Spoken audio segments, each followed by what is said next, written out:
You probably picture the Earth's annual journey around the Sun as being more or less a circle, but that's only true some of the time. Models have long suggested that our home planet's orbit shifts from circular to elliptical and back again over hundreds of thousands of years, which plays a part in natural climate swings. Now, scientists have found the first physical evidence for the cycle, and traced it back to before the dinosaurs.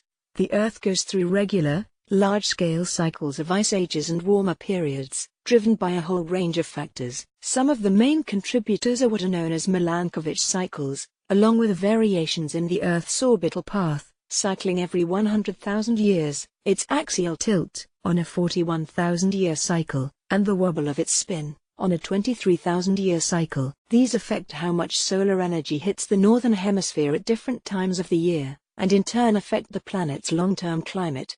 But scientists have long suspected another, much longer cycle sits over the top of them. Every 405,000 years or so, the shape of the Earth's orbit shifts from almost perfectly circular to slightly elliptical, thanks to the complex interactions between Earth and other planets, particularly our closest neighbor Venus, and the huge gravitational influence of Jupiter. This has been traced back about 50 million years, but with so many moving parts it all gets a bit murky the further back you look. There are other, shorter, orbital cycles, but when you look into the past, it's very difficult to know which one you're dealing with at any one time, because they change over time, says Dennis Kent, lead author of the study. The beauty of this one is that it stands alone. It doesn't change. All the other ones move over it. Previously, this longer cycle has been hypothesized based on calculations of the movements of planets, but now researchers from Columbia University and Rutgers University have found the first physical evidence for it. The team drilled rock cores 1,500 feet, 457 meters, deep from the Petrified Forest National Park in Arizona, and compared them to similar deep cores from New York and New Jersey.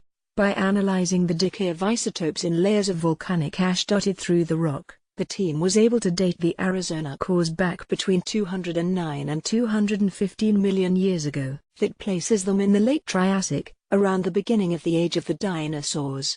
The researchers were also able to see clear signs of magnetic field reversals, a fairly regular cycle where Earth's magnetic poles flip every 200,000 to 300,000 years.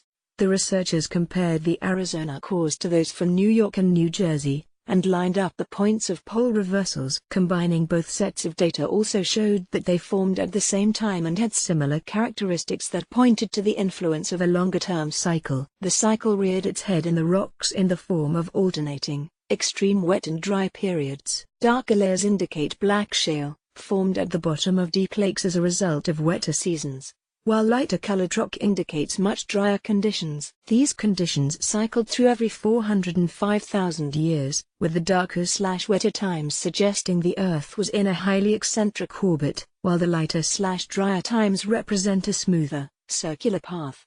The researchers say that this larger-scale cycle doesn't directly affect the Earth's climate. Instead, it either strengthens or weakens the effects of the smaller Milankovitch cycles. It's an astonishing result because this long cycle, which had been predicted from planetary motions through about 50 million years ago, has been confirmed through at least 215 million years ago, says Kent. Scientists can now link changes in the climate, environment, dinosaurs, mammals and fossils around the world to this 405,000-year cycle in a very precise way.